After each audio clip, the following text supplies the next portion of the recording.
E vamos continuando com o nosso curso aqui na Sob Hipnose. E dessa vez, pessoal, o Sérgio vai apresentar para nós o que faz a hipnose ser um diferencial para você, psicoterapeuta. Fala aí pra gente, Sérgio, como foi essa aula? Essa aula é bem interessante, que eu vou mostrar um pouco mais claro por que que um profissional que trabalha com uma hipnose associada ao seu processo terapêutico, ou trabalha mais focado mesmo na própria hipnoterapia, por que que ele tem diferenciações no mercado, por que que ele é mais atraente, por que que o mercado procura ele, e o que que o mercado quer. E o que que a hipnose traz alinhada com o que o mercado quer. Isso é interessante, é uma aula menos relacionada à prática da hipnose, mas sim à prática da profissão de hipnoterapeuta. Perfeito, Sérgio. Para você que está aqui em busca de hipnose clínica, vai ter uma excelente aula. Então fique com a aula aí, pessoal.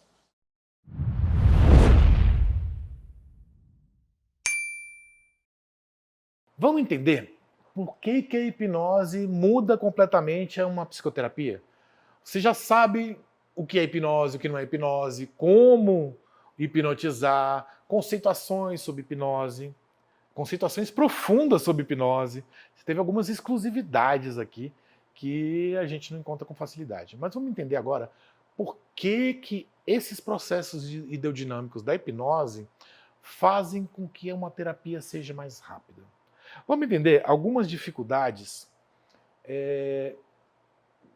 numa psicoterapia, em geral. Quais são as dificuldades? A gente vê algumas. Do lado do cliente, a gente tem uma dificuldade em trazer um engajamento do cliente. Fazer com que ele faça as reflexões que a gente pede para ele fazer, as atividades que às vezes a gente pede para ele fazer, ou até ele se abrir no processo de terapia, ele se engajar, ele ver a psicoterapia como realmente algo importante e passar pelo processo de maneira legal. Às vezes, para o cliente, ele não consegue entender bem, fica muito subjetivo os processos terapêuticos que ele está passando. E ele não consegue sentir, ele não consegue visualizar o que realmente está acontecendo. Ele não consegue ter, às vezes ele tem dificuldade na percepção dos ganhos que ele está tendo. Porque às vezes uma psicoterapia ela é mais lenta e aí os ganhos são pequenos. E também, por ser lento, às vezes causa um desânimo. No dia a dia de hoje, né, as pessoas querem um resultado rápido, quer que um psicoterapeuta vá lá e dê uma dica para ele e pronto, resolveu a vida dele. Isso é o que as pessoas têm vontade.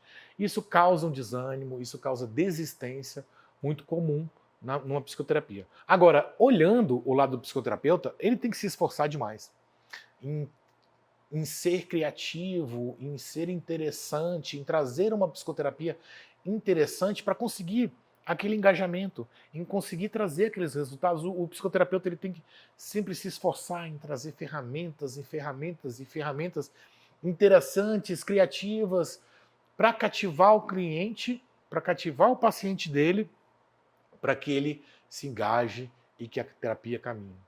Isso realmente é desgastante para o psicoterapeuta. E uma outra questão também é o mercado. Qual que é a diferença de um psicoterapeuta de outro? Você está com um problema de ansiedade, você está com um problema de depressão. O que vai fazer você escolher o psicoterapeuta A e o psicoterapeuta B? Isso tem as indicações. Legal. E quando você não tem indicação? Como é que você vai diferenciar um do outro? Pelo site mais bonito?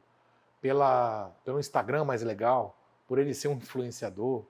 Ou por ele ser mais capaz? Ou por ele demonstrar uma autoridade em resolver o seu problema maior? Ou por ele trazer um diferencial? Um profissional, um psicoterapeuta que utiliza a hipnose, ele tem a abordagem dele, ou ele é só um hipnoterapeuta, ou, enfim, ele trabalha com alguma linha de psicoterapia. Ele vai ser comparado com os iguais dele. Agora, se ele tem hipnose, hipnotismo junto, ele vai ter alguns ganhos no mercado, de diferenciação no mercado. Primeiro, ele vai trazer mais resultados. Mostrei as evidências científicas. Ele vai trazer mais engajamento do cliente por conta disso trazer mais resultados. As terapias vão ser mais rápidas, mais condizentes com as demandas do mercado. E quando você for comparado com outro psicoterapeuta, você tem um diferencial. Tanto pelas indicações diferenciais, quanto pelo próprio nome. Você tem assim, terapeuta cognitivo comportamental com hipnose clínica, por exemplo. Você tem mais vantagens, você tem mais atrativos de mercado.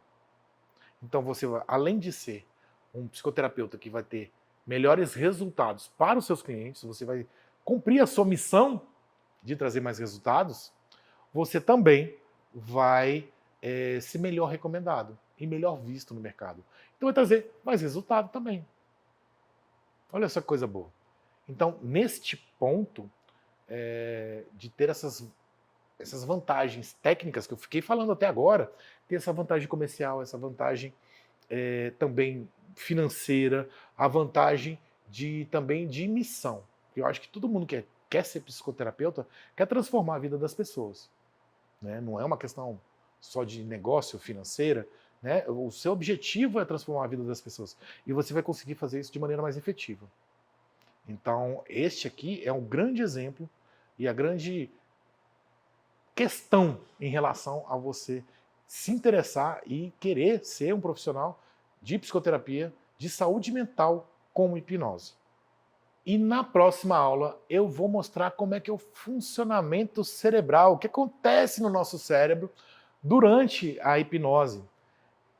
É realmente a neurociência da hipnose que eu vou falar para vocês. De uma linguagem fácil, que geralmente eu não costumo pegar tão pesado em termos técnicos para que seja acessível para todo mundo, e tenho certeza que você está se surpreendendo com um conteúdo que está tendo nesse curso. Você imaginava que ia ter um conteúdo tão grande, tão extenso, num curso como esse? Te surpreendi, né? Então, vou te surpreender ainda mais. Te vejo na próxima aula.